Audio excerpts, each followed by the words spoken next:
welcome all of you. Thank you so much for coming. My name is Mona Deutsch-Miller. I'm the past president of the Alliance of Los Angeles Playwrights and a local. This is my library.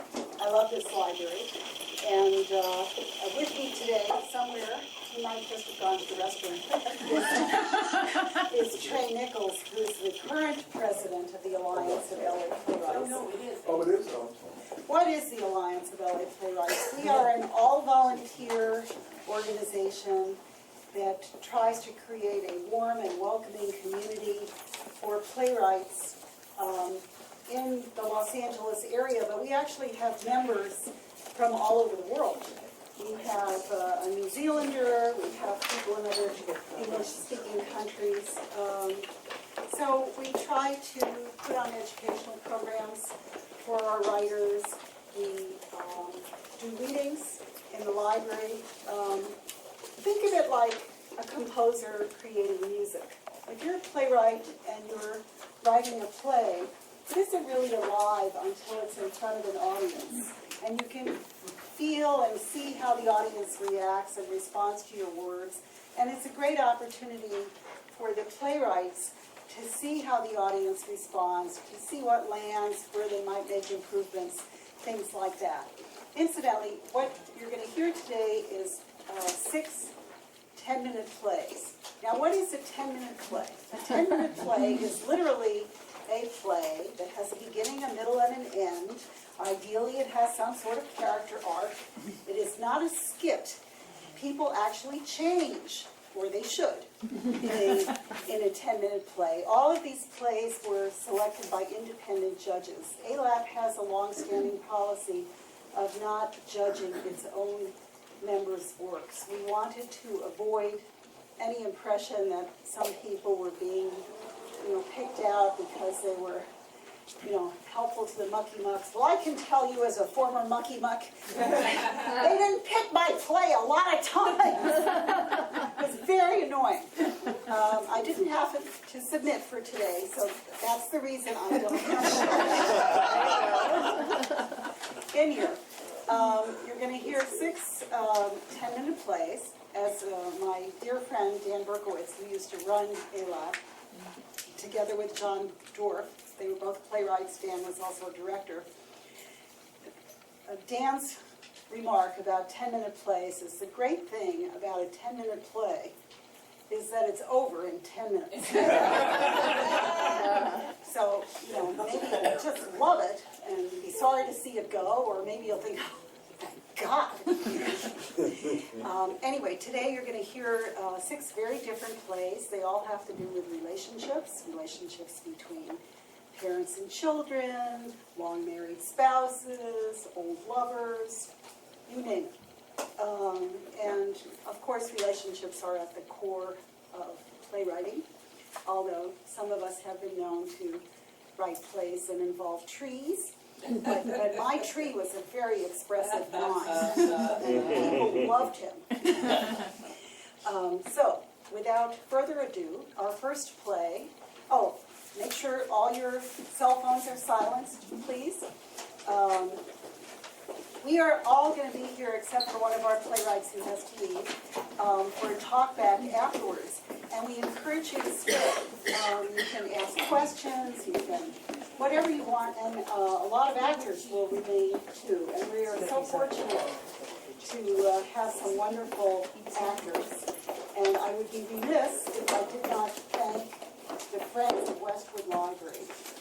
The Friends very generously supports this program so that each team of writers and actors gets a small stipend, and we're very grateful for that. The Friends is a not-for-profit charitable organization that sponsors fantastic programming at this library. So if you enjoy yourself today, I encourage you to think about donating to Friends of Westwood Library. And of course, if you're a writer and you want to join ALAP, it's only $45 a year or $500 for a lifetime membership. And we have writers from beginners to internationally produced playwrights whose shows are running all over the world. So we have a big range. Okay, our first play and of course I'm looking at the wrong script because I'm reading stage directions for that one. Our first play is An Expiration Date by Sarah Hunter. What do you do if you feel irrelevant? Do you just give in? Do you fight that instinct? Expiration date. Characters: Estelle Lehman, 60s, 70s, makeup artist at the studios in Hollywood, California. Bill Lehman, 60s, 70s, retired engineer at American Home Builders, Pasadena, California. The time is the present, and the location is Estelle and Bill's somewhat cluttered, colorful home in Sherman Oaks, California. At Rise, Bill is awaiting coffee to brew on a Monday morning.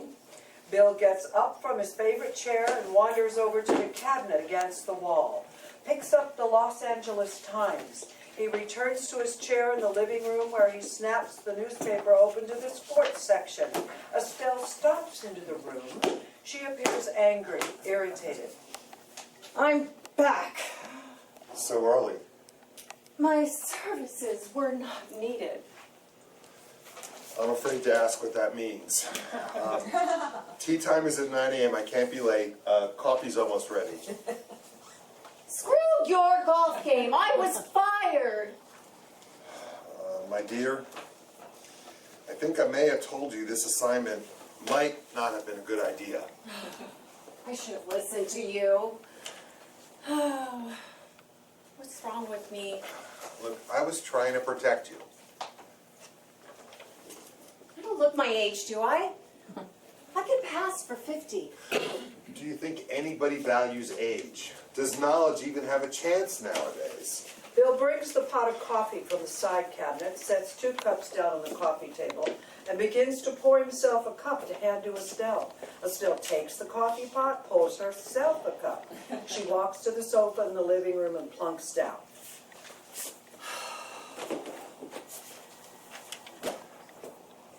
Listen, I want to hear what happened, but I've only got a few minutes. Come on, Bill. You could give me more than 10 minutes. This is my career. Jonathan asked me to come in and do the face of Rebecca Ashley.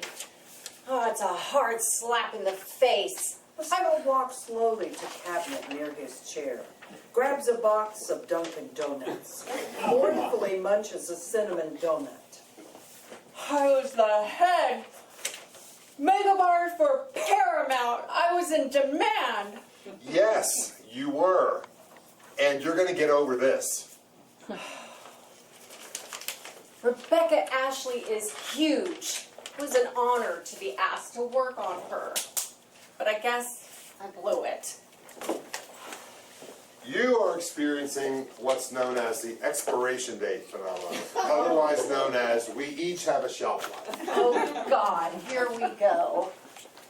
Think of nature. There's birth in the springtime. Then there's the ripening of the youth in summer. Then there's the falling leaves of autumn. You reach a middle-aged maturity. There's a warm glow inside. After that, everything freezes up. It's winter and death awaits. No more fluids left, no supple bending of branches. Game over, and then you die. Is this speech intended to cheer me up? I'm trying to tell you the young ones take over from the old ones because the old ones have already had their time in the sun. Everyone is replaceable, and everybody's got an expiration date. It's a circle of life. You're an engineer. You can rhapsodize eloquently about scientific shit. I am an artist. I spent my life in studios making actors look wonderful because I have the vision to see what they need to do to their faces to make them look wonderful. I know how lights and cameras work. I am accomplished. Yes, you're a professional artist who's had a terrific career. Bill gently takes the box of Dunkin' Donuts from Estelle. He places them on the table, walks to the coffee pot, pours her another coffee.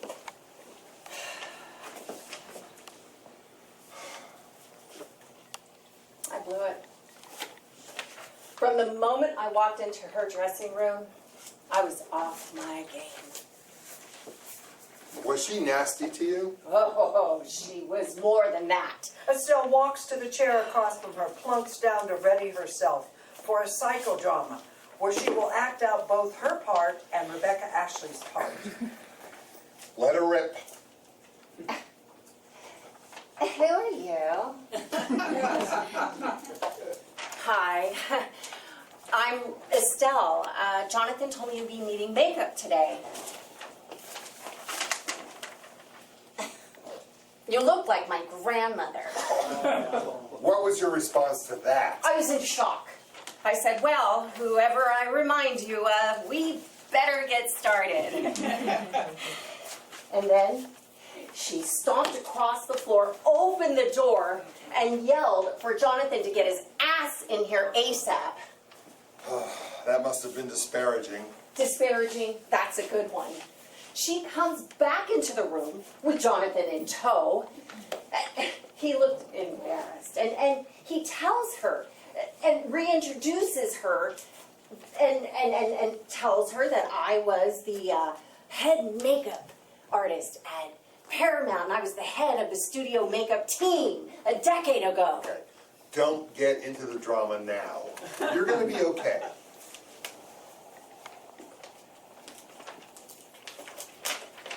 Let me see your makeup kit. Where did you get this cheap crap? At Ulta Beauty Supply? And I said, yes, some of it. Why? Okay, avoid going over the top. Just let this go. Look, I'll get you some juice. Oh, but some juice is going to help me with this problem. So tell me how I can make this better for you. Put some vodka in it. I'm feeling helpless. And don't you tell me to just let this go. I'm listening. And then she just stared at me. Like you'd stare at an animal that had been maimed. A dead frog in the road. So I gathered up my supplies and I put them in my suitcase as if she hadn't bruised my ego. Well, that was very brave of you. Brave? I just wonder if I can hold my head up and look at Jonathan in the eye again. I'm glad you're talking about it. Well, after she was done staring at me, she walked me to the door to usher me out. And, did you go? I most certainly did not. I stood there and I made things worse for myself.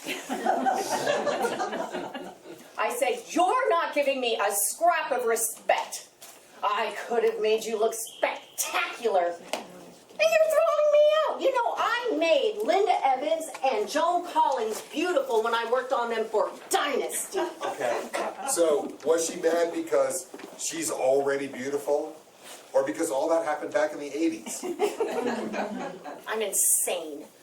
By the time I realized my wounded ego had taken over, Jonathan ushered in this young thing covered in tattoos and nose piercings. She looked like she had just been dragged out of bed. And he said, here, Rebecca, here's your makeup girl. Ouch. Ouch is right. Oh, I want to go back to that studio and track Rebecca Ashley down and do something to her. Well, I'm very relieved you're sharing your intentions out loud. I want that woman to suffer. I want to say horrible things about her on social media. Take a breath. Take a deep, deep breath. Oh, what's wrong with me? You're in denial, maybe. She hurt me. Okay, you've had a long and fruitful career. You've got memories. You've got friends. You got me. You know, most people would envy the life you've had. I feel like you're placating me because you want to get out of here and meet up with the boys for your stupid golf game. Don't you ever want to get back out there and prove to everybody you're still relevant? I was head construction engineer at American Home Builders for decades. and all it got me was a head full of gray hair before it all started falling out. I worked ceaselessly every day and dragged myself home every night. You don't remember? Yeah, I was relevant, all right. And now, I no longer give a damn. Ha!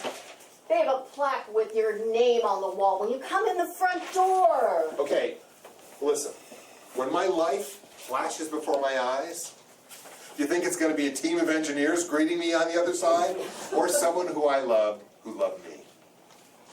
Well, Yeah, so this bruised image of yourself, which you seem to be suffering from, is all in your imagination. oh, I am not imagining that Jonathan called me in for an emergency job and one of the biggest stars on TV, and she threw me out without even letting me touch her face. I was replaced. But what have you lost? Really? Money? You care about the money. I care that I'm being seen by people as a fossil, as something prehistoric. Well, I think you are irreplaceable.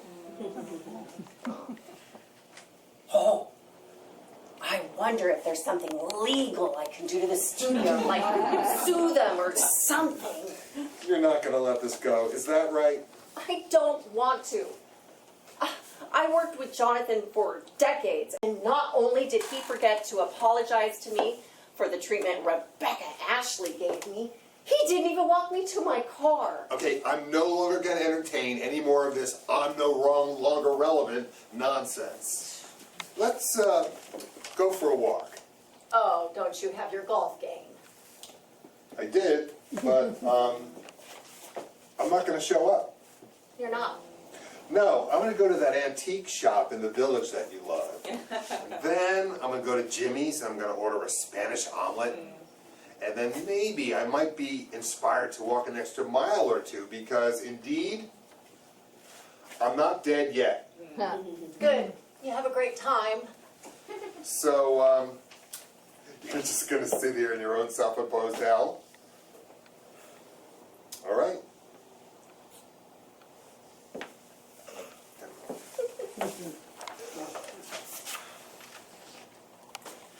Where'd you get your supplies? At Ulta?